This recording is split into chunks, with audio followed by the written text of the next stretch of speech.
Hello అండి. నమస్కారం. ఈరోజు మన కిచెన్‌లో ఎంతో హెల్తీ అండ్ టేస్టీ అరటి బొందు వేపుడు ఎలా చేయాలో చూద్దాము. దీన్నే అరటి దూట అని కూడా అంటారు. కిడ్నీల రాళ్ళతో బాధపడే వారికి ఇది ఒక అమృతంతో సమానము. పీచు పదార్థం ఎక్కువగా ఉండడం వల్ల డైట్ చేసేవారికి కూడా ఇది బెస్ట్ ఆప్షన్ అనే అనుకుంటున్నాను.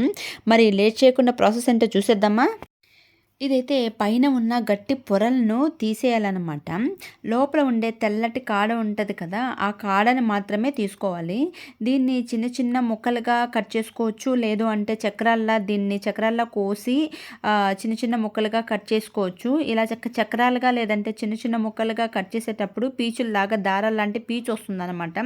దాన్ని అప్పటికప్పటికే దాన్ని వేలుతో ఇలా చుట్టేసుకుంటే తీసేయాలన్నమాట. ఇదైతే చాలామంది అవాయిడ్ చేస్తుంటారండి, ఎందుకంటే ఇది చాలా పెద్ద పని కాబట్టి. ఇది పైన అరటి బొంద ఆ తొక్కని తీయాలి, కాడ ఉంటుంది కదా, ఆ కాడని తీసుకోవాలి, దాన్ని చిన్న చిన్న ముక్కలుగా కట్ చేయాలి, ఆ పీచు ఎక్కువగా ఉంటుంది, అవన్నీ తీయాలంటే చాలా టైం పడుతుంది.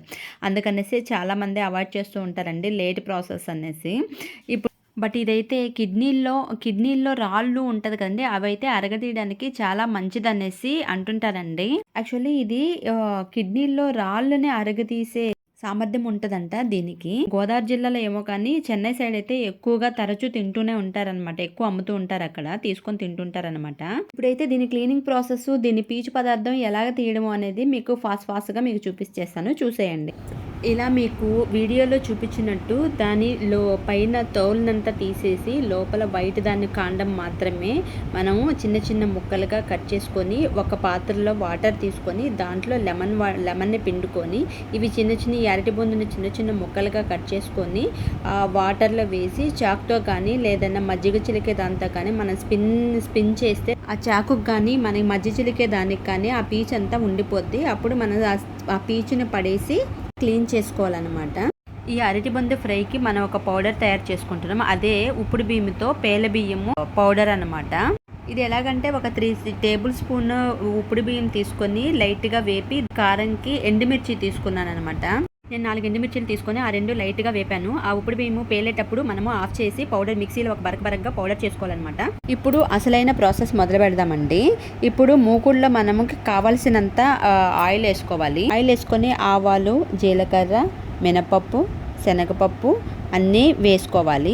వేపుల్లో పప్పులు తగిలితే చాలా అదిరిపోతుందండి. అలాగే ఎండుమిర్చి, కొంచెం కరివేపాకు, సన్నగా తరిగిన పచ్చిమిర్చి వేయండి, అది ఆప్షనల్ అండి. ఇంకా ఇష్టం వచ్చిన వాళ్ళు ఉల్లిపాయ కూడా వేసుకోవచ్చు, అది ఆప్షనల్. నేనైతే ఉల్లిపాయ వేసుకోలేదు, ఉల్లిపాయ అల్లం వెల్లుల్లి పేస్ట్ అయితే వేసుకోలేదండి. ఇప్పుడు మనం బాగా శుభ్రం చేసి పెట్టుకున్న అరటి బొందు ముక్కలను తాలింపులో వేసుకోవాలి. తాలింపులో వేసుకున్నాక బాగా కలపాలి. మంటను మీడియం ఫ్లేమ్లో ఉంచి 3 నుంచి 4 నిమిషాల వరకు వేయించాలండి. ముక్కలు బాగా వేగాక రుచికి సరిపడ్డ కారం వేసుకోవాలి.